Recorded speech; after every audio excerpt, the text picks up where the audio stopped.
네, 6절까지 읽었습니다.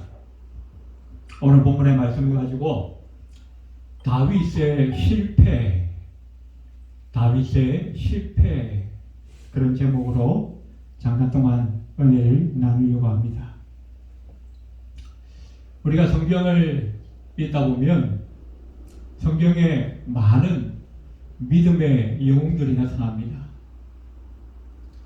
우리가 잘 아는 아브라함, 이삭, 또 욥 같은 사람, 또 오늘 본문의 주인공 다윗, 그 외에도 모세, 여호수아, 신약의 바울, 디모데 같은 우리는 믿음의 많은 영웅들을 만나게 됩니다. 그런데 성경을 읽다 보면서 우리가 깨닫게 되는 것은 성경은 결코 그 어떤 영웅의 모습이라 할지라도 처음부터 끝까지 칭찬만 하고 있지는 않다는 것입니다. 그 어떠한 영웅도 성경에 보면 처음부터 끝까지 다 잘한 것만 나와 있지는 않다는 것입니다. 알렌 레드파스라고 하는 신학자는 이런 얘기를 했습니다. 성경은 어떤 위대한 영웅의 세계를 향해서도 아첨하지 않는다. 네. 앞서 제가 말씀드린 아브라함도 이삭도 자기가 사는 그 가나안 땅에 흉년이 오니까 어떻게 했어요? 하나님이 떠나지 말라고 했음에도 불구하고 애굽으로 그랄 지역으로 내려가면서 자기 아내를 누이라고 속이는 그런 좀 연약한 모습들을 우리는 보게 됩니다. 모세는 반석 앞에서 자기의 그 분노함을 이기지 못하여 2번 내리쳐서 결국 하나님 앞에 징계를 받고 결국 그 가나안 땅에 들어가지 못하는 그런 불행한 일들이 있습니다. 오늘 본문의 이 다윗도 마찬가지입니다. 하나님께서 다윗을 택하셔서 사무엘 선지자를 통하여 기름을 붓고 왕으로 세우셨습니다. 그러면서 하신 말씀이 뭐예요? 이 사람은 나의 마음에 합한 사람이야. 하나님께서 친히 선택하셨어요. 사울 왕의 아들 요나단이 있음에도 불구하고 하나님은 굳이 이 다윗을 선택하셨습니다. 그리고 기름을 부으셨어요. 그리고 내 마음에 합한 사람이라고 친히 선포하셨습니다. 그럼에도 불구하고 이 다윗이 처음부터 끝까지 항상 잘하고 항상 칭찬받을 만하고 항상 모든 일에 범죄하지 않고 실수하지 않은 것은 아니라는 것입니다. 그런데 너무나 감사한 것은 저와 여러분도 이 아브라함처럼 모세처럼 여호수아처럼 다윗처럼 부족하고 연약한데도 불구하고 하나님께서 모세를 들어 쓰신 것처럼 하나님께서 다윗을 들어 사용하신 것처럼 저와 여러분도 부르시고 사용하여 쓰신다는 것입니다.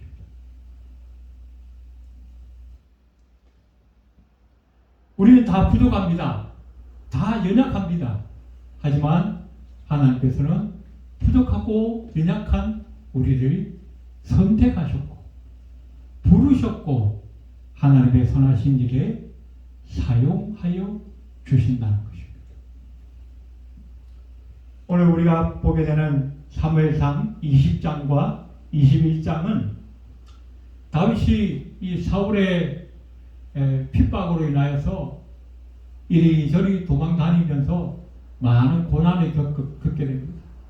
그러다 보니까 다윗도 연약한 인간인지라 실수하고 범죄하는 모습들이 드러나고 있다는 것입니다.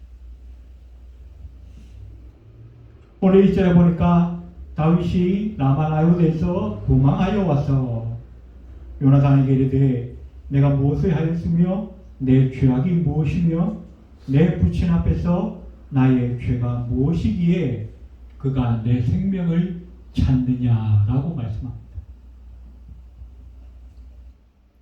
사울의 추적에 피해서 이리저리 도망다니던 다윗이 라마나임에서도 더 이상 머물지 못하고 도망하게 됩니다. 그리고는 오늘 작정하고 요나단에게 찾아왔어요. 그리고 하소연을 합니다. 오늘 3절에 보니까 진실로 여호와의 사심과 내 생명으로 맹세하노니 나와 사망의 사이는 한 걸음뿐이니라. 내가 죽기 일보 직전이라는 것입니다. 언제 죽을지 모르겠다는 것입니다. 얼마나 답답하겠습니까? 얼마나 안타깝겠습니까? 사울은 아무런 죄가 없는 자신을 이유도 없이 계속 죽이려고 하는 거예요. 틈만 나면 군사를 보내고 자객을 보내고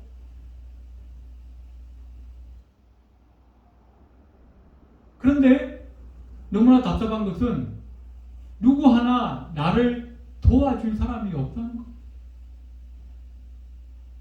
그 이스라엘 땅에 수많은 이스라엘 백성들이 있음에도 불구하고 왕이 작정하고 죽이려고 하는데 그건 누가 도와줄 수 있겠습니까? 그래서 오직 하나 내 마음을 하소연할 수 있는 사람, 그 친구 요나단을 찾아와서 하소연을 합니다.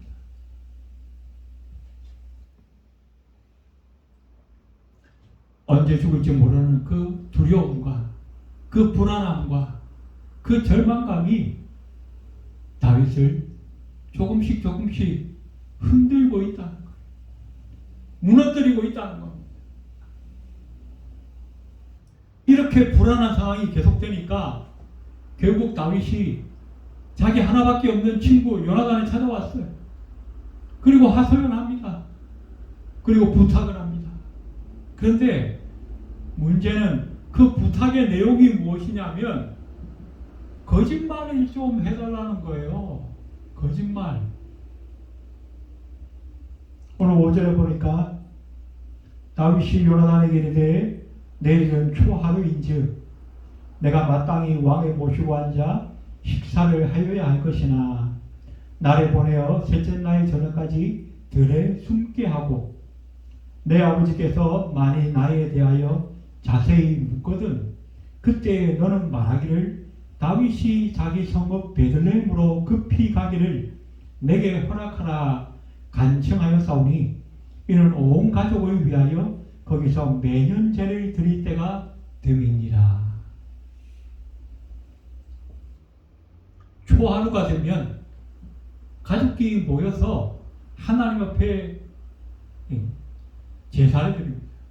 감사의 그 하나님의 은혜를 감사하면서 요즘도 간혹 이제 교회마다 뭐 다릅니다만은 월삭 기도회 뭐 이런 게 있죠. 그래서 한 달을 잘 마무리하고 새로운 한 달을 시작하는, 그래서 그 한 달의 마지막 날과 새롭게 시작하는 첫날 가족들이 함께 모여서 하나님 앞에 제사를 드리는데 그것을 기념하면서 가족들이 함께 저녁 식사를 하는 거예요. 그래서 마지막 날과 새로운 한 달 시작하는 첫날에 2번 식사를 하는데 이 다윗이 그 식사에 빠지겠다는 것입니다. 이미 다윗은 사울의 사위가 되었으니까 이제 가족이 된 거죠. 그래서 가족이 함께 식사를 해야 되는데 2번 빠지겠다는 거예요. 그러면서 그 사울 왕이 자기를 찾으면 내가 내 고향에 있는 그 베들레헴에 우리 온 가족이 함께 1년에 한 번 매년 제를 드리는데 그 제사에 참석하기 위해서 부득이하게 빠지게 되었다라고 거짓말을 해달라는 겁니다. 그러면서 그때 이 요나단이 그 사울 왕의 분위기를 잘 파악했다가 나중에 3일째 되는 날 자기에게 알려달라는 것입니다.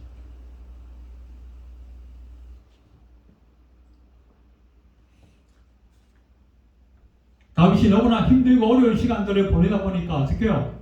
다윗이 자기의 그 신앙과 가치관과 그리고 판단력에 조금씩 오류가 오고 있다는 것입니다. 참다 못해서 어쩔 수 없어서 너무나 절박한 상황이니까 할 수 없었다라고 핑계할 수 있겠지만 그럼에도 불구하고 거짓말은 분명한 거짓말인 것입니다. 그런데 그것으로 끝이 아니었어요. 우리가 이제 다음 장 21장으로 넘어가 보면 1절에 이런 말씀이 있어요. 다윗이 노읍에 가서 제사장 아히멜렉에게 이르니, 라마나요드에서 나와가지고 요나단을 만난 다음에 이제 사울이 그 다윗을 죽이려고 하는 마음이 조금 더 변치 않고 있다는 것을 확인하게 됩니다. 확인하고 난 다음에 이제는 노읍 땅으로 가서 그 제사장 아히멜렉에게 자기를 좀 숨겨줄 수 있을까 하고 기대하는 마음으로 찾아갔어요. 근데 이 아히멜렉이 다윗을 보면서 떨며 영접하였다라고 말씀합니다. 이 아히멜렉 제사장도 어쩌면 이미 사울 왕이 다윗을 죽이려고 그 다윗의 목숨을 찾고 있다는 사실을 알고 있었던 것 같아요. 그래서 지금 다윗을 숨겨주면 어떻게 합니까? 자기도 위험할 수 있다는 사실을 이 아히멜렉은 직감한 거예요. 그러면서 아니 왕의 사위가 되시는 분이 어떻게 여기까지 혼자 오셨습니까? 라고 물었어요.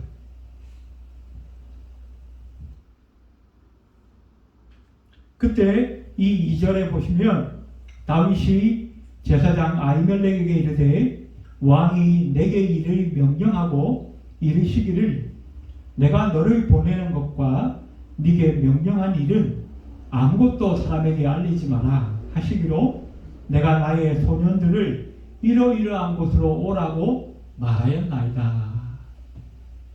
지금 솔직히 말하자면 제사장님, 내가 지금 사울 왕의 추격을 피해서 도망 다니고 있으니까 나를 좀 숨겨주십시오. 이렇게 얘기해야 되는데 오늘 본문에는 두 번째 또 거짓말을 하고 있어요. 내가 사울 왕의 특별한 비밀 지령을 받고 내가 그 중요한 임무를 수행하기 위해서 나의 수하들을 좀 내버려두고 나 혼자 먼저 왔습니다. 거짓말을 또 한 거예요. 한번 거짓말하기 시작하니까 서슴지 않고 이제는 제사장 앞에서도 거짓말을 하고 있는 다윗의 모습을 보게 됩니다. 그런데 문제가 하나 생겼어요. 21장 7절에 보면 그날에 사울의 신하 한 사람이 여호와 앞에 머물러 있었는데 그는 도액이라 이름하는 에돔 사람이요 사울의 목자장이었더라. 사울이 이미 이스라엘 전체에 이미 비밀 지령을 다 내렸어요.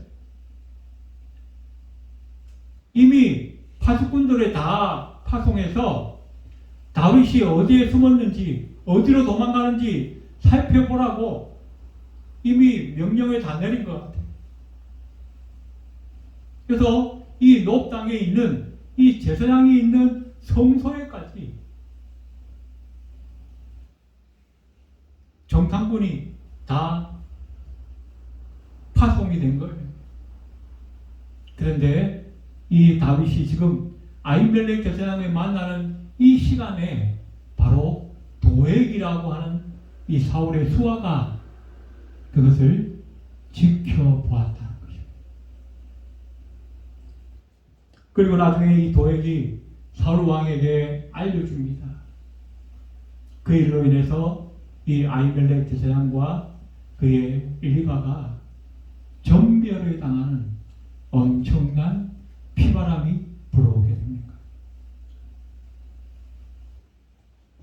자, 그런데 다윗은 말합니다. 오늘 8절에 보니까 다윗이 아히멜렉에게 이르되 여기 당신의 수중에 창이나 칼이 없나이까? 왕의 일이 급함으로 내가 내 칼과 무기를 가지지 못하였나이다. 드디어 세 번째 거짓말을 합니다. 도망 다니다 보니까 변변히 뭘 제대로 무기를 갖추고 다닐 형편이 못 되었는데 왕의 명령을 수행하느라고 급히 오느라 내가 내 무기를 가지지 못하였다. 그러니 이곳에 혹시 칼이나 창이 있으면 내게 좀 주시오. 왕의 명령을 수행하기 위해서가 아니라 어떻게 해요? 자기 목숨 하나 부지해 보려고 지금 자부지책을 말하고 있는 거 아니겠습니까? 혹시라도 칼이나 창이 있으면 자기 신변을 조금 어떻게든 좀 지켜볼 수 있을까 해서. 그런데 재미난 것은 마침 그곳에 자기가 옛날에 신이 목을 베었던 그 골리앗 장군의 칼이 거기에 있었던 거예요. 너무나 흥미로운 일이지 않습니까? 그래서 그 칼을 자기가 가진 거예요. 그런데 그 칼을 가졌지만 이 다윗의 두려움과 불안은 조금도 가시지 않았다는 것입니다.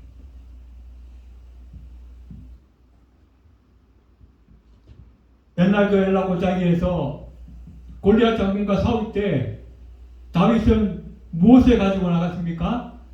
물맷돌 5개. 칼이나 창이나 방패나 아무것도 가지지 않았어.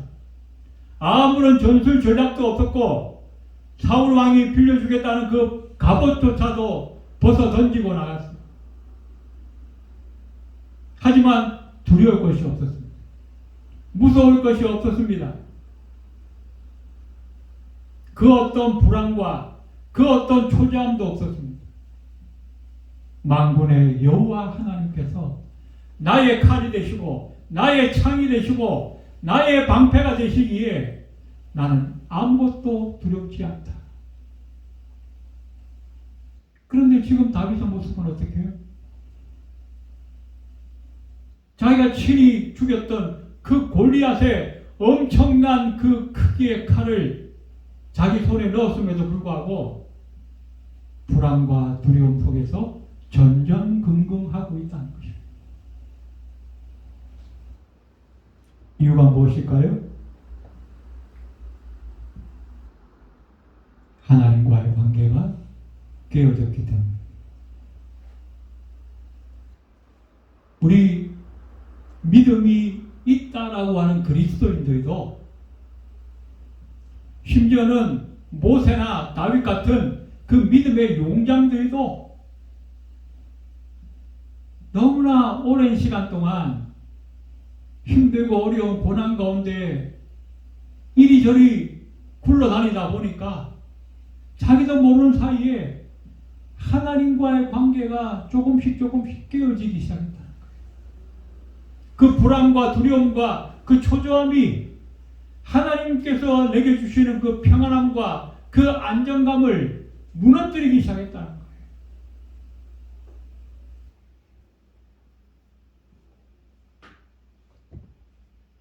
어쩌면 우리도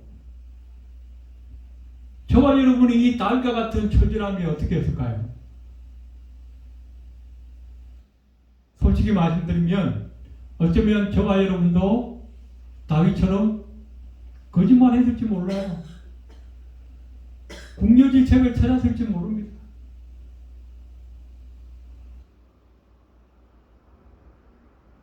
그러나 어떻게 해요? 다윗이 그렇게 3번이나 거짓말하고 궁여지책으로 골리앗의 칼을 취했지만 문제는 하나도 해결된 것이 없었습니다. 오히려 그 일로 인하여서 남에게 큰 피해를 주기만 했습니다. 오히려 그 일로 인해서 자기는 더 큰 궁지에 빠지고 허우적거리고 있는 다윗의 모습을 성경은 우리에게 가르쳐주고 있습니다.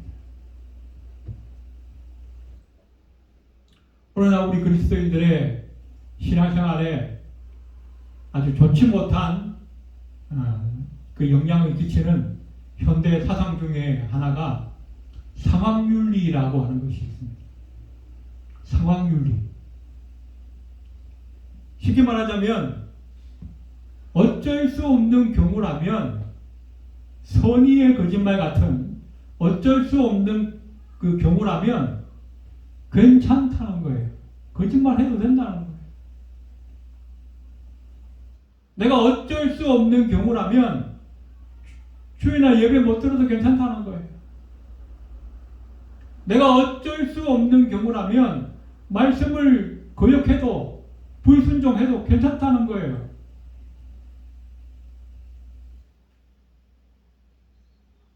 이 상황윤리는 세 가지 철학적 특징을 가진다고 합니다.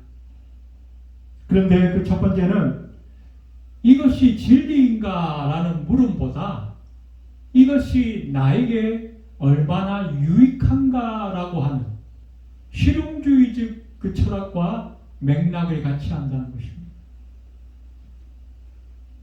두 번째는 특수한 상황에서의 어떤 선택, 그 선택은 옳고 그름보다는 개인의 양심에 따라 좌우될 수 있다는 것입니다. 내가 양심적으로 옳다 생각하면 내가 무슨 일을 하든지 간에 옳다는 거예요. 그러나 사람의 그 양심이 과연 그렇게 믿을만한가요? 세 번째는 정당한 목적이 있다면 수단은 항상 정당할 수 있다라고 하는 괴변입니다. 여러분, 내가 옳은 일을 하기 위해서 그 옳은 목적을 이루기 위해서 나쁜 짓을 해서 그 목적을 이룬다면 과연 그 일은 정당한 것입니까? 교회 11조 하기 위해서 내가 도둑질해서 11조 낸다면 그 하나님이 기뻐하시는 11조가 될 수 있습니까? 내가 교회 예배 시간에 늦지 않기 위해서 빨간불, 파란불 무조건 다 통과해버린다면 과연 그 예배 시간에 참석하기 위해서 저 사람이 열심히 왔구나 그렇게 칭찬할 수 있는 겁니까? 아니라는 거예요. 하지만 세상은 그것이 옳을 수도 있다라고 하는 것. 그것이 상황윤리라고 하는 것입니다. 이것 때문에 우리 그리스도인들이 얼마나 신앙생활에 헷갈리는지 몰라요.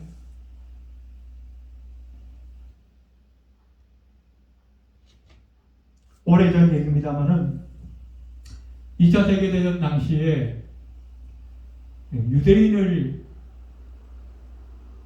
무조건 보이는 대로 학살하는 그런 시절이 있었죠.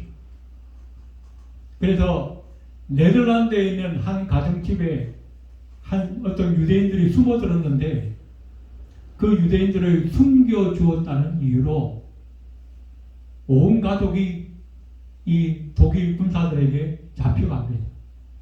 그리고 수용소 생활을 시작하다가 너무나 큰 고문 때문에 온 가족을 다 잃어버리고 오직 한 사람만 남았는데 그 한 사람이 코리 텐붐이라고 하는 여인이었습니다.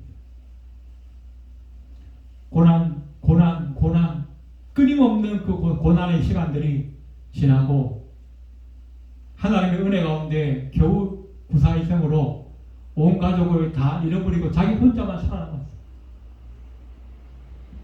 그런데 전쟁이 끝난 후에 이 코리 텐붐 여사는 그 유럽에 있는 공산주의 국가들마다 성경책을 들고 들어가서 복음을 전하는 일을 하기 시작합니다. 그리고 역시 독일 사람들에게도 성경책을 가지고 가서 복음을 전합니다. 어느 날 유고슬라비아를 향해서 가는 그 기차를 타고 짐 가방 속에 성경책을 잔뜩 넣고 이제 내렸는데, 내리자마자 그 군인들이 와서 그 짐 가방을 하나하나 다 검문을 하는 거예요. 사람들마다. 전부 사람들이 줄을 쭉 서서 검문을 받습니다. 그런데 이 코리템품 여사가 속으로 생각합니다. 저 검문하는 사람이 나한테 와서 이 가방 속에 무엇이 들었냐고 물으면 내가 어떻게 대답해야 할까? 하나님의 영광을 위해서, 하나님의 일을 이루기 위해서 내가 과연 거짓말을 해야 할까? 아니야. 그래도 거짓말을 할 수는 없지. 그러면서 그 자리에 선 채로 이 코리템품 여사가 속으로 기도합니다. 하나님, 내가 거짓말하지 않고도 이 성경책을 가지고 들어가서 복음을 증거할 수 있도록 하나님 도와주십시오. 지혜를 주십시오. 내가 저 사람에게 뭐라고 해야 할까요? 기도가 좀 길어지니까 뒤에 주위 서 있는 사람들이 전부 새치기를 해가지고 앞자리로 다 왔어. 그리고 이 코리템품 여사는 맨 마지막에 서게 됐습니다. 시간이 많이 지나고 그 검색을 하는 군인이 드디어 코리템품 여사 앞에까지 왔습니다. 그런데 놀라운 일이 일어났습니다. 그 병사가 아이고 할머니 오래 기다리셨습니다. 그리고 짐을 살피려고 하다가 짐을 이렇게 들어보는 거예요. 들어보더니 아이고 할머니 가방이 굉장히 무겁네요. 오늘 마지막이시니까 제가 저 바깥까지 들어드리겠습니다. 그 병사가 많은 사람들이 검색하느라고 지친 거예요. 그러니까 이 할머니 마지막 순서니까 검색을 하지도 않고 오히려 짐을 바깥까지 들여다주는 그런 수고를 마다하지 않았다. 나중에 이 코리템품 여사가 그 자유세계 그 기자들과 함께 인터뷰를 하면서 하나님이 나를 그렇게 도우셨다라고 간증한 내용 중에 있는 내용. 이 할머니도 그 순간에 어쩔 수 없는 일이니까, 내가 하나님의 일을 하기 위해서 어쩔 수 없으니까 거짓말 해야지라고 생각했을 수 있다는 것입니다. 하지만 이 코리템품 여사는 그렇게 하지 않았습니다. 그렇게 하지 않고도 우리를 향하여 신실하게 하나님의 길을 걸어가게 하실 수 있는 그 하나님이 바로 코리템품 여사의 그 하나님이셨으며 오늘 예배하는 저와 여러분의 하나님이신 것을 여러분 믿으시기 바랍니다. 자, 이제 결론적으로 그러면 우리가 이렇게 곤란하고 어려운 상황에 빠졌을 때, 죄 지을 수밖에 없는 그런 상황 가운데 빠졌을 때 우리가 과연 어떻게 해야 할까? 간단하게 세 가지만 말씀드리고 오늘 설교를 마무리하겠습니다. 첫 번째는 어떤 상황에서도 포기하지 말고 하나님의 영광을 위해 살기로 작정하라는, 결심하라는 것입니다. 고린도전서 10장 31절에 그런즉 너희가 먹든지 마시든지 무엇을 하든지 다 하나님의 영광을 위하여 하라. 여러분, 내가 지금 가는 길이, 내가 지금 만나는 사람이, 내가 지금 하는 일이 무엇이든지 간에 하나님의 영광이라고 하는 이 중요한 목적을 우리는 잊어버려서는 안 된다는 것입니다. 어쩔 수 없으니까. 이런 상황이면 어쩔 수 없어 라고 포기하지 말라는 겁니다. 마지막까지 하나님의 영광을 위하여 라고 하는 이 분명한 목적의식을 가지고 우리가 살아가야 한다는 것입니다. 두 번째로 이런 상황을 만나게 되면 우리가 어떻게 해야 되는가? 이 코리템품 여사처럼 하나님 앞에 기도함으로 지혜를 구하라는 것입니다.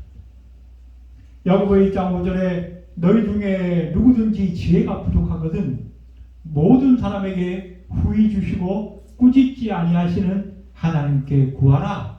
그리하면 주시리라. 고린도 여사가 아주 곤란한 상황에서 하나님께 기도했더니 하나님께서 해결해 주셨습니다. 저와 여러분에게도 동일하게 하나님께서 지혜를 주시거나 아니면 그 문제를 친히 해결해 주실 것을 여러분 믿으시기 바랍니다.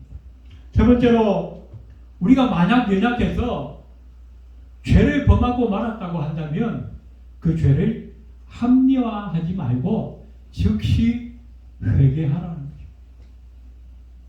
하나님 어쩔 수 없었잖아요. 하나님 다 아시잖아요.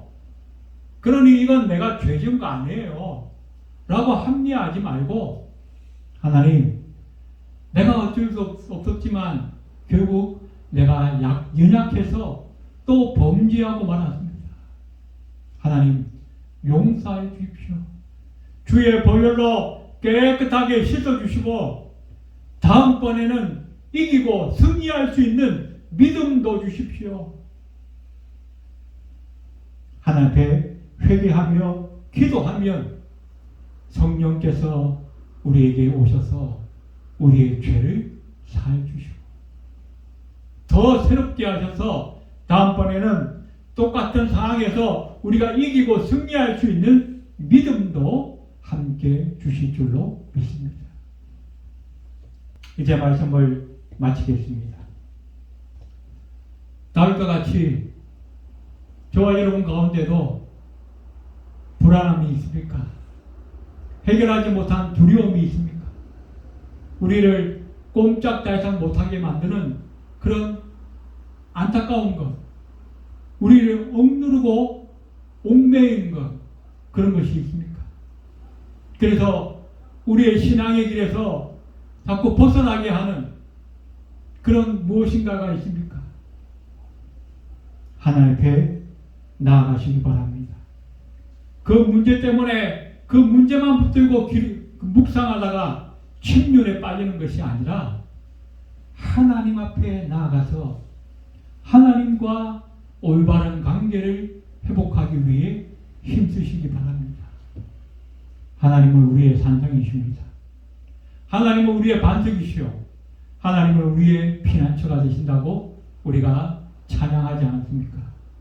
그 하나님 앞에 나아가서 새롭게 하나님의 능력을 힘입고 우리 앞에 있는 모든 장벽과 문제를 뛰어넘을 수 있는 저와 여러분이 되시기를 주의 이름으로 축원드립니다. 기도하겠습니다. 고마우신 하나님, 때로는 우리도 다윗처럼 낙심하고 절망하고 때로는 범죄함으로 우리의 문제를 해결해 보려고 몸부림칠 때가 있습니다.